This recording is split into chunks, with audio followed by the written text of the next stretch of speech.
Hello everyone, good morning সকলকে।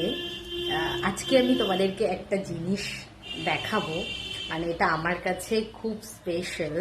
তো সকাল সকাল ঘুম থেকে উঠেই এই ভিডিওটা করছি, কারণ এটা সকালেই আমাকে দেখাতে হবে, তার জন্য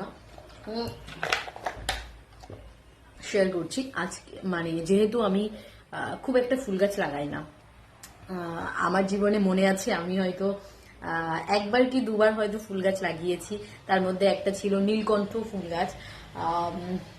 তো আমি আমি যেহেতু খুব শিবের ভক্ত, তাই আমি একবার কিংবা দুবার নীলকণ্ঠ ফুল গাছ লাগিয়েছিলাম। তো আমি এখানে একটা ফুল গাছ লাগিয়েছি, তো সেই গাছটাই ফুল ফুটেছে, সেটাই তোমাদেরকে আমি শেয়ার করব।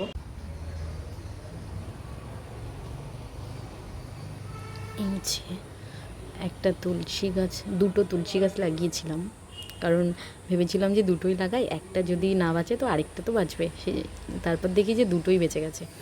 এই যে আমার ফুল গাছ, এই যে ফুল ফুটেছে, দারুণ লাগছে দেখতে না? আর এইটা আমার লাগানো নয়, এটা কিনে আনা হয়েছিল। এই যে ফুল ফুটেছে, এটা দিয়ে আমি পুজো করি মাঝে মাঝে, কিন্তু সব সময় না। আর এটাতে দুব্বো লাগানো হয়েছিল, কিন্তু এত বৃষ্টির জল এতে পড়েছে, এইটা দিয়ে পড়েছে যে মরে গেছে দুব্বগুলো, সেই জন্য আবার এখানে মাটি দিয়ে দিয়েছি। দেখি আবার কবে আবার এতে কিছু দুব্বর গোড়া দিতে হবে।